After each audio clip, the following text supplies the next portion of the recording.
Assalamualaikum warahmatullahi wabarakatuh. Yang terhormat Bapak Ade Nurwajin MEI CDIF selaku dosen pengampu pada mata kuliah seminar proposal. Perkenalkan, saya Kaila Tahira Utaini, kelas seminar proposal B dengan NIM 20 10 11 60 70. Di sini saya akan memaparkan hasil dari rangkaian dan juga rangkuman seminar proposal saya dengan judul dan tema analisis pengaruh pemakaian uang elektronik dan tingkat disiplin penunaian pada taraf konsumsi mahasiswa dalam perspektif Islam, diambil dari studi kasus mahasiswa FEB UPN Veteran Jakarta. Oke, bisa di next.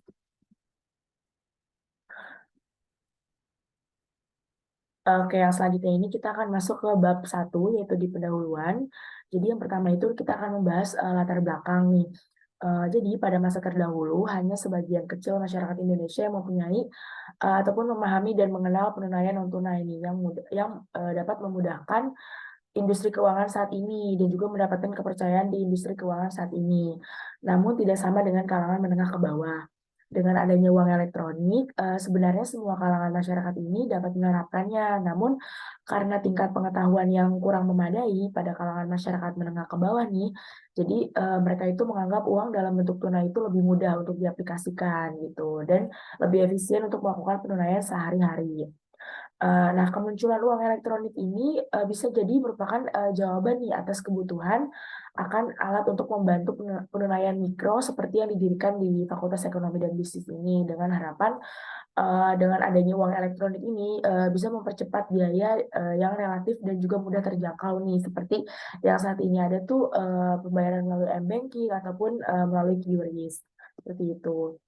Oke, di next mungkin rumusan masalah dari uh, proposal penelitian saya ini yaitu berdasarkan latar belakang masalah tersebut. Jadi rumusan masalah yang pertama, apakah pemakaian uang elektronik ini dapat mempengaruhi konsumsi pada mahasiswa? Lalu yang kedua, apakah tingkat disiplin pembayaran ini dapat mempengaruhi tingkat minimum mahasiswa nih gitu. Kita lanjut di tujuan penelitian dan juga manfaat penelitiannya. Mungkin untuk tujuannya sama ya. Jadi untuk mengetahui ini apakah pengaruh uang elektronik ataupun dari fitur m-banking ataupun QRIS ini ataupun via transfer ini dan juga disiplin dalam penunaiannya ini terhadap taraf konsumsi mahasiswa ini apakah berpengaruh nih gitu. Nah, lalu untuk manfaat penelitiannya sendiri ini yang pertama dapat mengontrol biaya administrasi nih penunaian uang pendidikan dan kegiatan mahasiswa di Fakultas Ekonomi Bisnis UPN Veteran Jakarta. Karena pada saat ini mungkin dengan adanya uang elektronik, pembayaran melalui m-banking, via transfer ini akan lebih memudahkan untuk kita bayar UKT ataupun bayar-bayar biaya administrasi lainnya di kampus. Lalu yang kedua itu mahasiswa dapat mengontrol biaya untuk memenuhi kebutuhan individu nih. Jadi kan kalau misalnya kita pakai uang tunai langsung nih, kita mungkin bisa aja ya 100.000 dalam sehari kita bisa langsung habis nih. Cuma kalau misalnya kita dari m-banking ini, mungkin kita bisa memisahkan nih mana yang akan kita keluarin, mana yang akan kita tabung, mungkin akan lebih mudah untuk mengkoordinir uang tersebut, seperti itu. Lalu di next, untuk bab 2-nya ini kita ada tinjauan pustaka. Jadi untuk tinjauan pustaka sendiri, yang pertama itu pengertian dari uang elektronik sendiri nih. Di sini akan dibahas. Jadi menurut definisi yang diberikan oleh Bank for International Settlement atau BIS, jadi produk prabayar nilai tersimpan di mana eh, catatan dana atau nilai yang tersedia untuk pelanggan ini disimpan dan perangkat elektronik yang dimiliki pelanggan adalah contoh dari uang elektronik. Jadi uang elektronik ini secara mudahnya ya kita sebut adalah perangkat alat pembayaran yang telah memenuhi unsur-unsurnya yaitu dikeluarkan atas dasar nilai nilai uang yang disetorkan terlebih dahulu kepada penerbitnya. Jadi kan kalau misalnya kita mau menaruh uang di m-banking itu terlebih dahulu kita akan store uang tersebut ke dalam bank. Gitu. Jadi demikian definisi dari Bank Indonesia. Nah untuk nilai uang ini disimpan secara elektronik dalam suatu media server atau chip. Jadi mungkin setiap perusahaan-perusahaan bank ini akan memiliki chip untuk menyimpan uang-uang para nasabahnya lalu digunakan sebagai alat pembayaran kepada pedagang yang merupakan penerbit uang elektronik tersebut nih dan juga nilai uang elektronik sendiri ini yang dikelola oleh penerbit tersebut bukan merupakan titipan sebagaimana yang dimaksud. Jadi memang uang elektronik ini memang uang dari nasabah tersebut yang mungkin akan digunakan oleh nasabah tersebut, dan untuk catatan keuangannya mungkin akan tersimpan di dalam bank tersebut, seperti itu. Nah, ciri-ciri untuk uang elektronik sendiri nih, uang elektronik atau disebut juga alat pembayaran yang via fitur mungkin bisa dari internet atau mungkin dari dalam m-banking. Nah, ini memiliki ciri-ciri sebagai berikut. Jadi yang pertama itu berdasarkan nilai uang yang telah diberikan pemegang kepada penerbit nih. Jadi misalnya kita sebagai nasabah nih mempunyai uang, nah kita akan menyetorkan uang tersebut ke dalam bank, lalu bank tersebut akan menyimpan uang kita dalam suatu chip yang akan tersambung ke dalam m-banking kita ataupun QRIS dari e-commerce kita misalnya.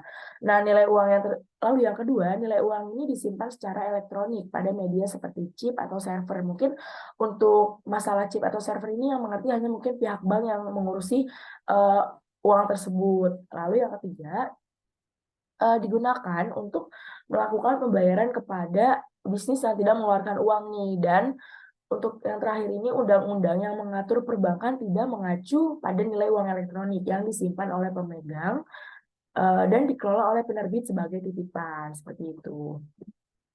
Lalu untuk kelebihan dan kekurangan uang elektronik ini, mungkin yang pertama kita sudah tahu ya, transaksinya akan lebih mudah, lebih lancar, dan lebih cepat. Karena kita tidak perlu nih ke bank lagi untuk bayar nyetor gitu, nggak perlu. Karena kita udah via m-banking ataupun mungkin via marketplace, ataupun kalau misalnya kita ingin beli makanan atau beli barang, kita bisa langsung scan QR dengan QRIS, seperti itu. Lalu yang kedua, tidak perlu mulai menabung di bank tertentu. Lalu yang terakhir, praktis dan mudah dibawa. Maksudnya praktis dan mudah dibawa ini, kita cukup mendownload aplikasinya dalam gadget kita nih, dalam handphone kita, seperti itu. Lalu uang elektronik yang kekurangannya ini yang pertama, mungkin tidak memiliki sistem keamanan seperti PIN. Mungkin memang kalau untuk di m-banking ini memang ada PIN untuk kita transaksi ya. Tapi mungkin memang bisa saja untuk di marketplace itu mungkin bisa langsung untuk transfer dan tidak memakai PIN. Lalu yang kedua, ketika media elektronik hilang atau rusak, sulit nih untuk melakukan klaim dan uang pada media tidak dapat diganti oleh penerbit. Lalu yang terakhir, sangat sedikit nih dealer yang mengakui uang elektronik ini untuk tujuan cicilan, berbeda dengan di tempat-tempat biasa.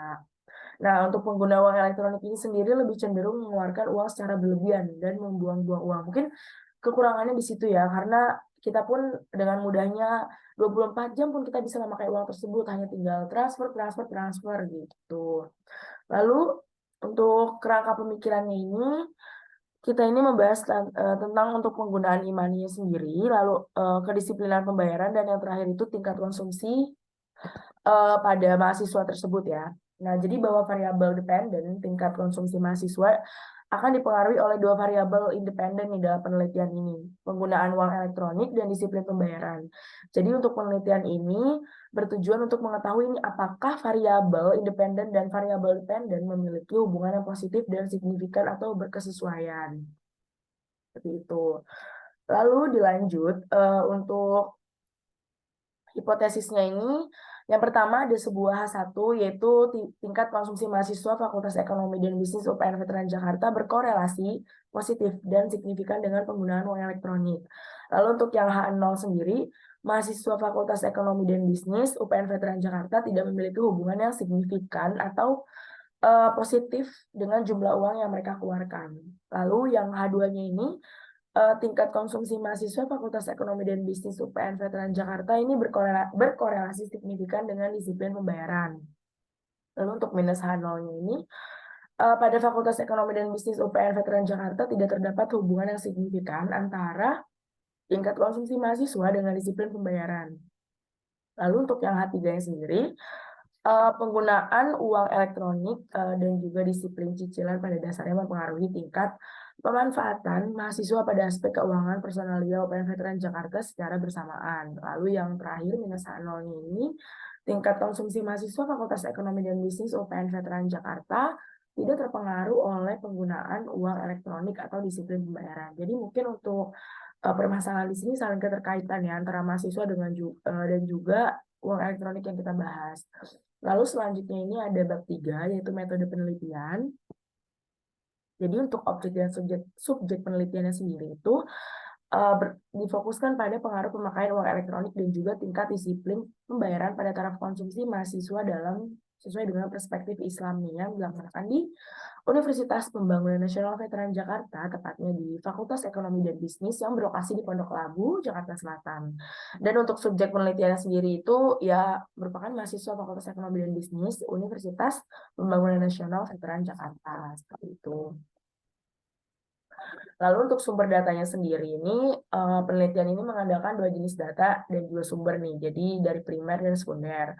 Untuk sekundernya sendiri, data sekunder adalah informasi yang dikumpulkan secara tidak langsung nih mengenai objek penelitian dari sumber-sumber yang telah ada. Dalam hal ini, peneliti hanya mengumpulkan data yang relevan dengan penelitian yang sedang dilakukan dan berasal dari sumber yang dipublikasikan. Untuk primernya sendiri, jadi data yang dikumpulkan langsung ini seperti wawancara mungkin ataupun observasi dan juga eksperimen. Lalu untuk teknik pengumpulan data sendiri, jadi metode pengumpulan data yang digunakan dalam penelitian ini adalah sebagai berikut. Jadi yang pertama itu observasi peneliti bertujuan untuk mengamati secara transparan nih kondisi objek dengan cara melakukan pengamatan langsung nih di lapangan. Lalu yang kedua, kuesioner adalah metode pengumpulan data dengan meminta responden untuk menuliskan pertanyaan dan pernyataan untuk mendapatkan tanggapan mereka terhadap informasi yang diperlukan untuk penelitian. Jadi kuesioner skala Likert digunakan dalam penelitian ini. Seperti itu. Oke. Jadi untuk analisis datanya sendiri, analisis data adalah proses mengolah dan menganalisis data yang telah diperoleh dari responden untuk menjawab rumusan masalah dan menguji hipotesis yang diajukan. Jadi analisis data yang digunakan yaitu yang pertama ada uji legitimasi, lalu yang kedua ada uji kualitas, lalu yang ketiga ada uji asumsi klasik, lalu yang keempat ada uji normalitas, lalu yang kelima ada uji heteroskedasitasitas, dan yang terakhir ada analisis regresi linier berganda. Nah, untuk pengujian hipotesisnya ini kita ada koefisien determinasi atau R2. Jadi untuk koefisien determinasi ini dilakukan untuk menunjukkan nih seberapa besar kemampuan variabel independen untuk menjelaskan variabel dependen dalam suatu persamaan regresi. Lalu untuk uji F secara simultannya itu, jadi untuk uji F sendiri itu digunakan untuk mengetahui nih apakah variabel independen penelitian ini berpengaruh terhadap variabel dependen. Tuh. Jadi mungkin untuk sekilas, untuk penjelasan inti dari seminar proposal saya, cukup sekian. Mungkin nanti untuk penjelasan lebih lanjut ataupun lebih lengkapnya ada tercantum di proposal seminar saya. Kurang lebihnya mohon maaf, kesalahan datangnya dari saya sendiri, kelebihan hanya milik Allah Subhanahu wa taala. Saya Kayla Tarahusaini dengan NIM 20 10 11 60 70 pamit undur diri. Mohon maaf apabila banyak kesalahan. Wabillahi taufiq wal hidayah. Wassalamualaikum warahmatullahi wabarakatuh.